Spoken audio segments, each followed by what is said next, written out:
ધોરણ 8ના વાલા બાળકો, ચલો પાઠ 6 ભાષા સજ્જતા તમારે લખી કાઢવાની છે. પાના નંબર 44 સુધી તમારે નોટમાં લખવાનું છે. હવે આપણે पाठ 7 समझीशू. सोच अपनी अपनी. किसी विषय के पक्ष और विपक्ष में तर्क वितर्क सहित अपने विचारों की अभिव्यक्ति ही वाद विवाद है. वाद विवाद मौखिक भाव अभिव्यक्ति का अत्यंत प्रभावशाली तथा महत्वपूर्ण रूप है. वाद विवाद में कोई एक विषय निर्धारित कर लिया जाता है. कुछ विद्यार्थी उस विषय के पक्ष में तथा कुछ विपक्ष में अपने अपने तर्क इकट्ठे करके कार्यक्रम के दिन श्रोताओं के सामने प्रस्तुत करते हैं. एक वक्ता पक्ष में अपने विचार रखता है तो दूसरा वक्ता विपक्ष में. इस प्रकार वक्ताओं को अपनी बात पुष्टि तथा विपक्षी के कथन के खंडन का अवसर मिलता है. चलो हवे अहीं आगळ जो नीचे दिए गए चित्रों को ध्यान से देखें, फिर उन पर आधारित प्रश्नों पर कक्षा में वाद विवाद करवाइए. हवे आपणे आ बे चित्रों जोई अने आपणे शाळामां जेटला विद्यार्थी आवे छे एटला विद्यार्थीओ साथे आपणे चर्चा करी हती. आपणे बे भाग पाड़ी दीधा हता, एक गामडावाळा अने एक शहेरवाळा. एवी रीते बे ग्रुप पाड़ी विद्यार्थीओना आपणे वाद विवाद कर्यो हतो. छतां पण हुं आ विडियोमां तमने समजावी दऊं छुं. पहला प्रश्न एक पूछेलो है, दोनों चित्रों में क्या अंतर है? तो दोनों चित्रों में से एक चित्र गांव का है और दूसरा चित्र शहर का है. शहर यानी नगर. गांव के चित्र में नदी है, उसके घाटों पर नहाते, कपड़े धोते, पानी भरते और काम करते लोग हैं.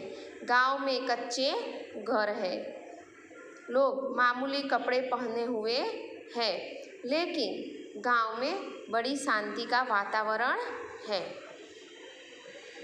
अब यह नगर का चित्र है.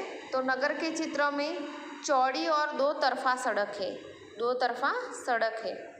बराबर. पक्के मकान है. ये सब मकान शहर में पक्के हैं.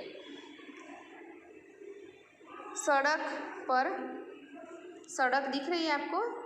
हाँ, तो सड़क पर वाहन चल रहे हैं. ये सड़क है, उस पर वाहन चल रहे हैं. वाहनों के कारण शोर है. लोग आधुनिक वेशभूषा में है. ये वेशभूषा है, ये आधुनिक वेशभूषा है. बराबर. तो ये शहर का चित्र है और ये गांव का चित्र है. दूसरा है, गांव तथा नगर के जीवन में क्या अंतर है और तुम्हें कौन सा रुचिकर लगता है, क्यों? तो गांव के जीवन में सादगी सरलता है, किसी तरह की बनावट और तड़क भड़क नहीं है. लोग शांति से अपने काम करते हैं, नदी कुएं का पानी पीते हैं, वे अपने खेतों में उगाया अनाज तथा ताज़ी सब्जियां खाते हैं. लोग कच्चे घरों में रहते हैं, पर उनका जीवन प्रकृति के बहुत नज़दीक होता है. अब दूसरा नगर का चित्र है. तो नगर के जीवन में तड़क भड़क और बनावट अधिक होती है. लोग आधुनिक और फैशनेबल कपड़े पहनते हैं, वे पक्के मकानों में रहते हैं, वे नल का पानी पीते हैं और बाजार से अनाज तथा फल सब्जी खरीद कर खाते हैं. नगर की सड़कों पर वाहन का हमेशा शोर होता है. लोग दुकानों, बैंकों और दफ्तरों में काम करते हैं. नगर के जीवन में शांति नहीं होती. लोगों का जीवन प्रकृति से बहुत दूर होता है. नगर के जीवन में अनेक दोष हैं, फिर भी मुझे यहाँ का जीवन ही पसंद है. यहाँ के लोग शिक्षित और प्रगतिशील होते हैं.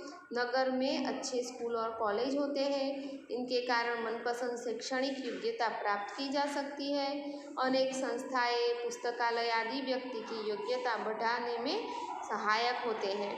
उन्नति के जितने अवसर नगर में हैं उतने गांव में नहीं. इसलिए मुझे नगरीय जीवन ही रुचिकर लगता है. तीसरा है, क्या तालाब का जल पीने के लिए योग्य है? यदि नहीं तो क्यों?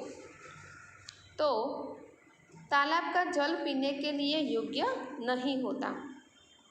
तालाब चारों ओर से बंद होता है. चारों ओर से तालाब बंद होता है.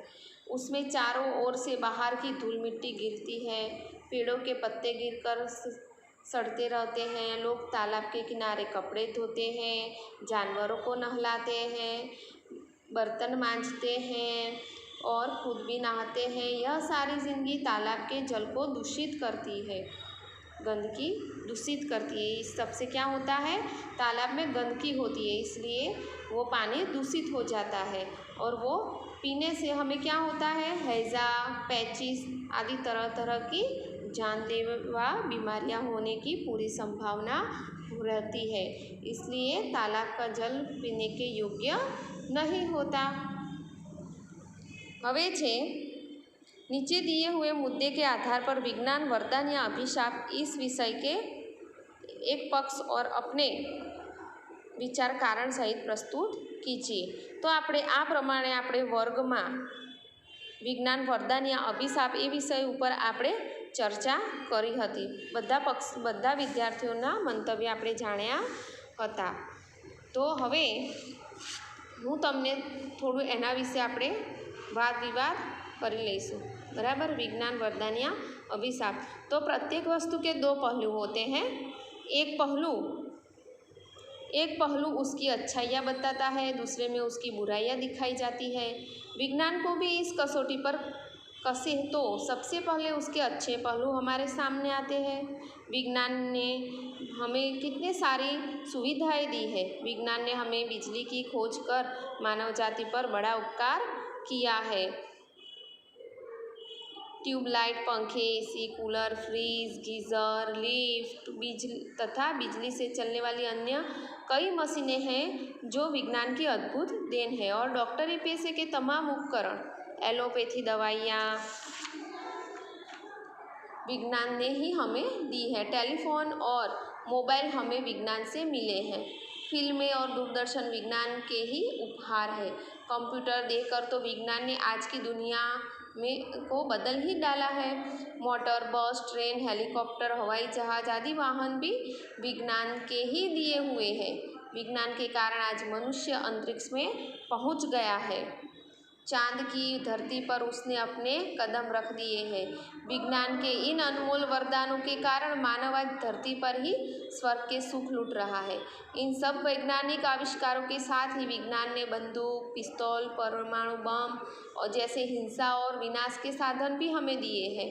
विज्ञान के कारण आज जल, बम जैसे जल, थल और वायु में प्रदूषण भी बढ़ा है। इसमें संदेह नहीं है कि ये विज्ञान के अभिशाप है, परंतु विज्ञान के वरदानों की तुलना में उसके अभिशाप खतरनाक होने पर भी कमज़ोर पड़ जाते हैं। सच तो यही है कि यदि विज्ञान न हो तो मानव जाति आज भी वही जीवन जीती है जो आदिकाल में जंगलों में रहने वाले लोग जीते थे।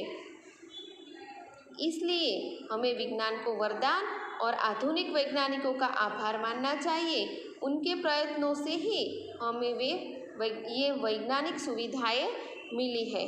तो इस विज्ञान के कई वरदान भी हैं और थोड़े अभिशाप भी है, लेकिन जो अभिशाप है वो वरदान के सामने कमज़ोर पड़ जाते हैं। तो ऐसे आपको लिखना है। और हिंदी निबंध लेखन में आपको निबंध लिखना है विज्ञान वरदान या अभिशाप। चलो आज के लिए इतना काफ़ी है, कल हम आगे समझेंगे। बाय।